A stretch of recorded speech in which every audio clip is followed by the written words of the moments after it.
तो चलिए खबरों की शुरुआत कर लेते हैं। अयोध्या में रामलला की प्राण प्रतिष्ठा के बाद पहली बार सीएम योगी गोरखपुर के दौरे पर हैं और 2 दिवसीय दौरे पर गोरखपुर पहुंचने पर लोगों ने मुख्यमंत्री पर एयरपोर्ट से लेकर गोरखनाथ मंदिर तक पुष्प वर्षा कर भव्य स्वागत किया है। गोरखनाथ मंदिर पहुंचे सीएम योगी ने दर्शन ईश्वर महंत अवधेशानंद की समाधि स्थल पर श्रद्धा सुमन भी अर्पित उन्होंने किए। इस दौरान सीएम योगी भावुक भी नजर आए हैं।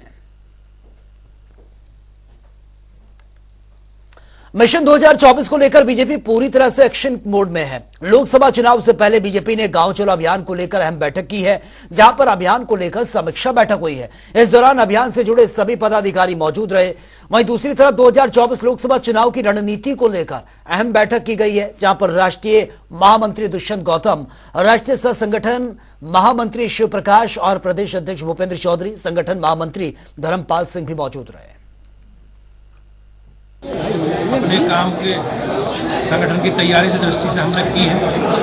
एक बहुत बड़ा अभियान हमारा गांव चलो अभियान 4 तारीख से 4 फरवरी से 11 तारीख तक हम सब लोगों को सभी शहरों में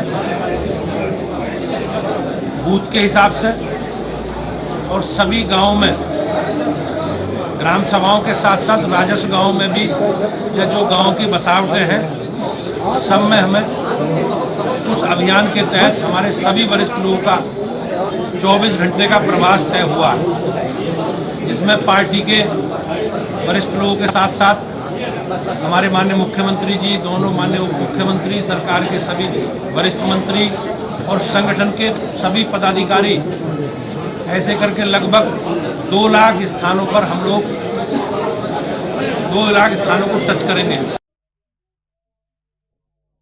भारतीय जनता पार्टी मिशन 2024 को लेकर अब गांव चलो अभियान चलाएगी, जिसमें भारतीय जनता पार्टी के पदाधिकारी हों या फिर मंत्री हों या फिर केंद्र सरकार के मंत्री हों, अपने गांव में रात्रि विश्राम करेंगे और जन जन तक पहुंचेंगे। उत्तर प्रदेश सरकार की योजनाओं की बात करें या फिर केंद्र सरकार की योजनाओं की बात करें, वो जन जन तक पहुंचाएंगे। और अभी हाल में ही देखा होगा कि अयोध्या में जिस तरीके से राम मंदिर की प्राण प्रतिष्ठा को लेकर जिस तरीके से पूरा विश्व का आस्था का केंद्र अयोध्या है, उसी को लेकर अब लगातार उसी गति पे भारतीय जनता पार्टी काम करेगी, क्योंकि मिशन 2024 में भारतीय जनता पार्टी को उत्तर प्रदेश में उम्मीदें हैं, उपेक्षाएं हैं कि उत्तर प्रदेश में 80 में से 80 सीटें के जो लक्ष्य रखा है उसको साधने की कोशिश करेगी।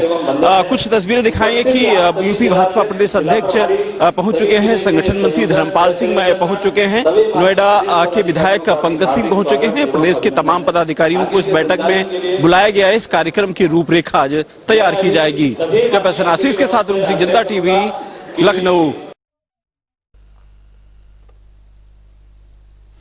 और उधर कन्नौज पहुंचे समाजवादी पार्टी के राष्ट्रीय महासचिव ने बीजेपी पर जमकर निशाना साधा। शिवपाल यादव ने कहा कि बीजेपी हर स्तर पर बेईमानी करना चाहती है, चाहे बात चुनाव की क्यों ना हो। देखिए, भारतीय जनता पार्टी हर स्तर से बेईमानी करना चाहती है और करी है चुनावों में, सब में बेईमानी। और जहाँ जहाँ बेईमानी हुई नहीं हुई है वहाँ जीते। अभी मैनपुरी का चुनाव हुआ था, नहीं बेईमानी कर पाए। अभी हुआ तो घोसी का चुनाव, कितने से भारतीय जनता पार्टी हारी। और इसी तरीके से अगर निष्पक्ष चुनाव हो जाएगा तो भारतीय जनता पार्टी हारेगी। और इसलिए हारेगी कि भारतीय जनता पार्टी ने कोई काम नहीं किया है 10 साल में, केवल हिंदू मुस्लिम। और जो वादे भी किए थे, एक भी वादा बता दो कहीं पूरा किया। सपा और कांग्रेस गठबंधन को लेकर इस वक्त यूपी की राजनीति पूरी तरह से गरमाई हुई है और ऐसे में बीजेपी के राष्ट्रीय महासचिव अरुण सिंह का बयान भी सामने आया। उन्होंने कहा कि सपा और कांग्रेस के गठबंधन का कोई भविष्य नहीं है। आज हर कोई प्रधानमंत्री नरेंद्र मोदी के नेतृत्व में काम करना चाहता है। दरअसल अरुण सिंह विंध्याचल धाम पहुंचे हुए थे, जहां पर उन्होंने माता विंध्यावासिनी के मंदिर में दर्शन भी किए हैं और पूजा भी की है। देखिए, समाजवादी पार्टी और कांग्रेस का कोई भी यहाँ पे पहले भी गठजोड़ हुआ था, कोई भविष्य नहीं है। इसलिए भारतीय जनता पार्टी सभी सीटें जीतने के लिए अग्रसर और सभी सीटें लोकसभा की जीतेगी उत्तर प्रदेश में। कब तक मिलेगा सर? पूरे देश भर में भारतीय जनता पार्टी के पक्ष में अच्छे समाचार मिल रहे हैं। सब मोदी जी के नेतृत्व में काम करना चाहते हैं और आने वाले समय में सब कुछ अच्छा रहेगा। और वहीं बांदा दौरे पर कारागार मंत्री धर्मवीर प्रजापति ने जेल में बंद कैदियों के बीच कंबल और कपड़ों का वितरण किया है। इसके साथ ही धर्मवीर प्रजापति ने कारागार में बंद कैदियों से संवाद भी किया है। इस दौरान जेल मंत्री ने कहा कि सभी संकल्प ले कि जेल से छूटने के बाद दोबारा से कोई भी गलत काम नहीं करेंगे। प्रतिवर्ष सर्दियों में हम कैदियों को गर्म कपड़े और कंबल का वितरण करते हैं। पिछली सर्दियों में 37,500 गर्म कपड़े, कंबल और इनर वितरण किए थे हमने। इस वर्ष भी ये कंबल का और इनर का वितरण कर रहे हैं। हम अपने जहां हम जा सकते हैं वहां हम जा रहे हैं, क्योंकि हर जेल में 100-200 जैसी संख्या है वैसी 60, 70, 80, 100-200 बंदी ऐसे हैं जिनसे उनके परिजन कोई मिलने नहीं आते सालों से। उनके पास पहनने वाले कपड़ों की कमी रहती है और सर्दी से बचाव के लिए प्रतिवर्ष हम कर रहे हैं। और ये भी एक अभियान चला करके हम अभी यहाँ कंबल और इनर वितरण किया है। फिर इसके बाद चित्रकूट जा रहे हैं, उसके बाद नैनी जाएंगे और साथ साथ में कैदियों के साथ संवाद भी करते हैं। और लखनऊ में ठाकुरगंज इलाके के mount glory maple high school में बच्चों की प्रतिभा को निखारने के लिए विज्ञान प्रदर्शनी और क्राफ्ट शिल्प कला का आयोजन यह किया गया था। इस आयोजन में नर्सरी के बच्चों के साथ ही हाई स्कूल के बच्चों ने भी इसमें बढ़ चढ़कर हिस्सा लिया है। वहीं इस कार्यक्रम में छात्रों के साथ उनके अभिभावक भी मौजूद रहे।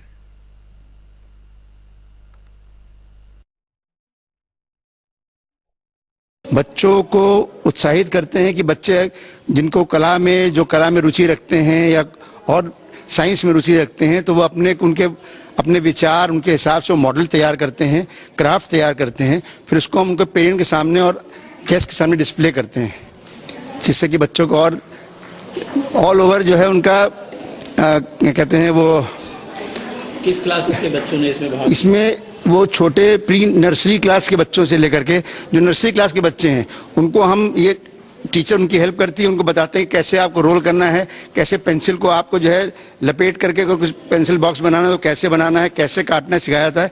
इसके अलावा क्लास 1, 2, 3 इसमें इन बच्चों को भी अगर आप बच्चों से पूछना चाहेंगे तो बच्चे ही बताएंगे कि कैसे ये इन्होंने दिखाया, क्या दिखाया ये जुरासिक एरा दिखा रखा बच्चों ने। ये क्लास 9th की बच्ची है तो ये बता सकती है बेहतर है। इसी तरह हर क्षेत्र में हर उसका डेवलपमेंट कैसे बच्चों का हो, बच्चों को कैसे आगे ज्ञान प्राप्त हो कि हमें और आगे कैसे बढ़ना है। और वे राम मंदिर प्राण प्रतिष्ठा के बाद अब साधु संत संगम की रेती पर जप तप कर रहे हैं। और हमारे संवाददाता ऐसे में आमिर से खास बातचीत की है मौनी महाराज ने। उन्होंने कहा कि प्रभु श्री राम की प्राण प्रतिष्ठा से त्रेता युग को देख लिया, अब द्वापर युग की बारी है। संगम की रेती पर हर साल लगने वाले माघ मेले में जहां 5400 त्रिशूल की स्थापना की गई है और 4 रंगों में ये स्थापना त्रिशूल की गई है। सबसे बड़ी बात है सबने त्रेता युग तो देख ही लिया है, मगर अब बात होती है द्वापर युग की। और साथ ही यहाँ पर संगम की रेती पर लगातार जाप हो रहा है और यहाँ पर शिवलिंग स्थापित की गई है रुद्राक्ष की। बता दें यहाँ पर शिवलिंग आप देख सकते हैं, अनोखी शिवलिंग है रुद्राक्ष की और यहाँ पर लगातार मौनी बाबा की तरफ से जप तप चल रहा है। रंगों के त्रिशूल की स्थापना की गई है वो राष्ट्र की रक्षा के लिए, देश की रक्षा के लिए और साथ ही धर्म की रक्षा के लिए। हम बात करेंगे मौनी बाबा जी, आपका स्वागत है जनता टीवी में। लगातार आप जिस तरह से परिश्रम कर रहे थे राम मंदिर के मुद्दे पे, आपने भू समाधि तक ली, संकल्प लिया, अब त्रेता युग तो देख लिया है, द्वापर युग के लिए क्या करें? राम के आने के बाद कृष्ण का आगमन निश्चित होता है। राम अवतार के बाद ही कृष्ण का अवतार होता है। आ गए अब आ रहे कृष्ण हैं, आ गए राम अब आ रहे कृष्ण हैं। कृष्ण प्यारे प्रभु अब दया कीजिए, कृष्ण प्यारे प्रभु। भगवान से प्रार्थना है कि आपने कालिंदी नाग के मत को समाप्त किया, आपने राक्षसों का वध किया, तमाम बड़े बड़े अन्याय को समाप्त किया। अब इस आतंक के भी आतंक को समाप्त कर दीजिए जो मुगल शासक मेरे आस्था पर कुठाराघात किए हैं, भगवान के मंदिरों को तोड़े हैं, उस कलम को समाप्त कर दीजिए। हे कृपा निधान दिव्य भवन में आप आ जाइए, यही प्रार्थना लेके हम जब तीर्थराज प्रयाग में जप कर रहे हैं, अनुष्ठान कर रहे हैं, परिक्रमा कर रहे हैं, पूजा कर रहे हैं। संकल्प है श्री धाम अयोध्या की तरह काशी मथुरा में भव्य मंदिर निर्माण हेतु। क्या लगता है आपको, एक सवाल है कि जिस तरह से भगवान श्री राम के मंदिर बनने के समय, प्राण प्रतिष्ठा समय गृह युद्ध घर में कहा जाए, अगर लगातार आरोप प्रत्यारोप लग रहे थे, क्या लगता है मथुरा के समय ऐसा नहीं होगा? देखिए, ऐसा है कि ना कोई युद्ध था, ना है केवल विचारों का लोगों को एक भ्रम था। राम सबके हैं, राम आन है, राम शान है, राम हमारी मर्यादा। राम लड़ा थे तब भी कोई न कोई कभी कभी ऐसे जाया करती थी। त्रेता युग में भी अगर कहीं से भी कोई मतभेद रहा हो तो उसे भी समाप्त करके वैर नकर काहू सन कोई, राम प्रताप विषमता खोई, दैहिक दैविक भौतिक तापा, राम राज दुख काहू न व्यापा, सब नर करई परस्पर प्रीति, चला स्वधा नीति। सारे संतों से, महात्माओं से, आचार्यों से, अखाड़ा परिषदों से मेरा एक विनम्र प्रार्थना है, राम सबके, राम के हमारी आपकी कोई आन कोई पहचान नहीं है। श्री राम के किसी प्रकार की टिप्पणी मत की जाए। स्वर से श्री राम के उद्घोष के साथ रामलला का समर्थन करें, प्राण प्रतिष्ठा का समर्थन करें, कहीं से भी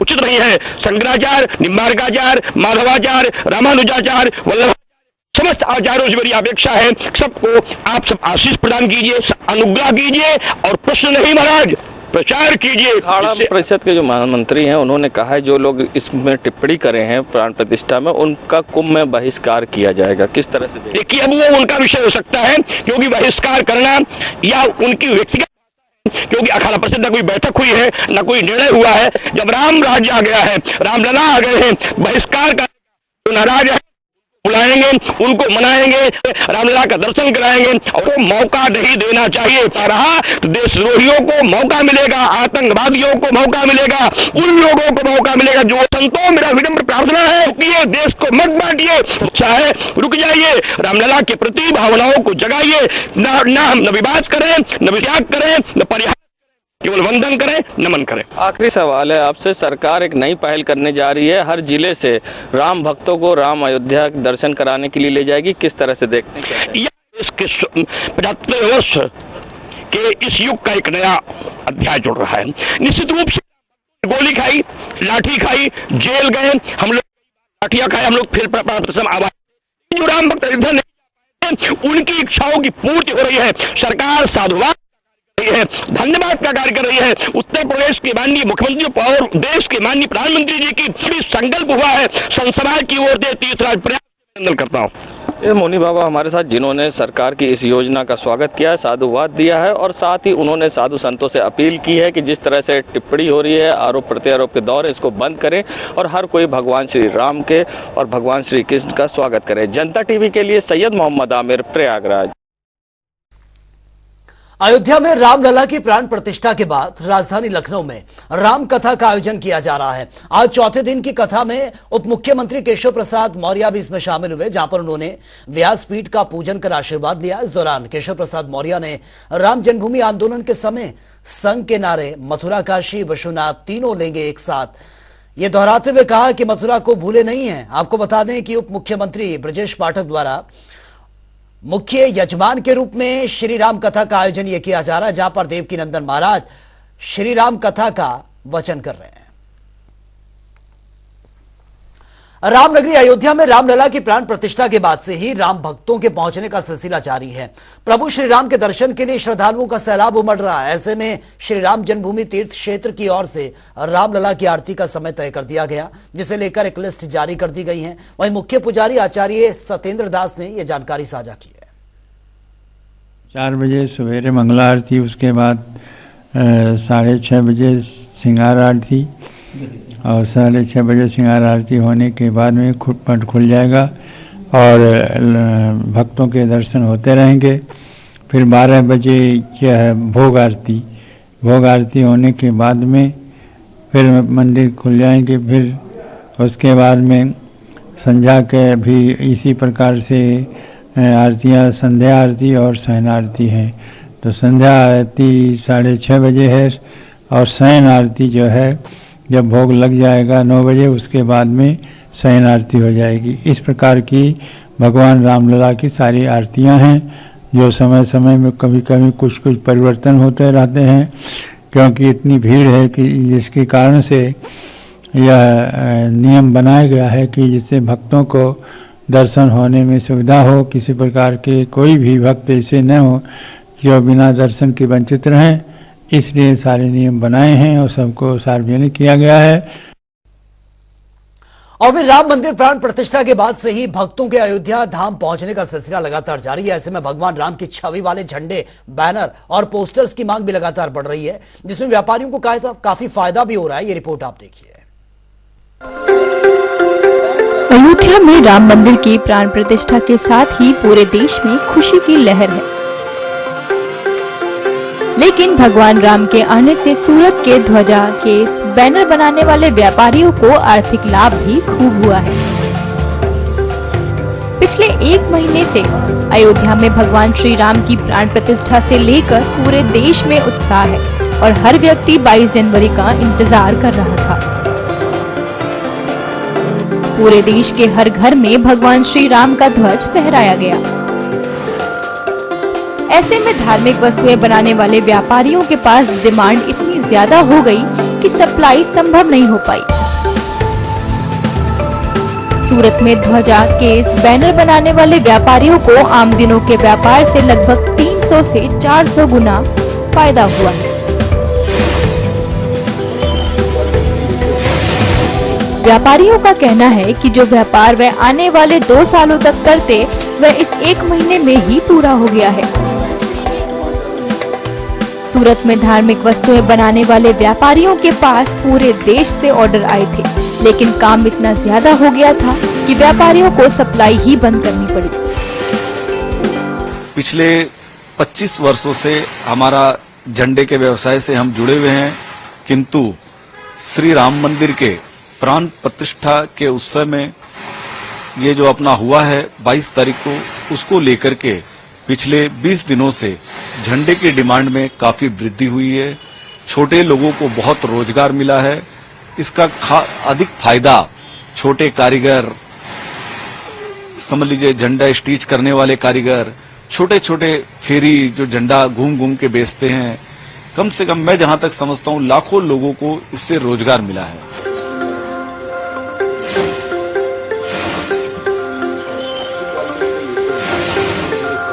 भारतवर्ष के प्रत्येक शहरों में झंडा जाता है और गया है, और मैं जहां तक समझता हूं पिछले 20 दिनों में करीब 300-400% की सेल में वृद्धि हुई है। इतनी डिमांड थी कि राम मंदिर 22 तारीख को भी इसकी डिमांड बरकरार थी, और सूरत में ये स्थिति रही कि ध्वजा की सप्लाई लास्ट तक शॉर्ट रही। जिनको जितनी ध्वजा की आवश्यकता थी वो कंज्यूमर को नहीं मिल पाई।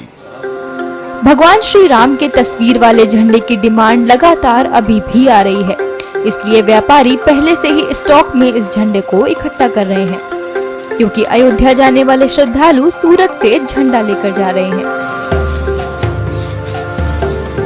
जैसे कि अभी प्राण प्रतिष्ठा हुआ है, तो उस वजह से जो भी झंडा व्यापारी है उनके काम में बहुत ज़्यादा बढ़ोतरी हुई है। झंडे की डिमांड भी बहुत ज़्यादा थी, और इसी वजह से सूरत भी पूरा भगवा हो रखा था और पूरा शहर भगवा हो रखा था, और पूरे इंडिया में ही भगवा कलर जो था वो उसकी बहुत ज़्यादा डिमांड थी, और झंडों की भी डिमांड ज़्यादा थी। इस वजह से सभी का धंधा बढ़ा है।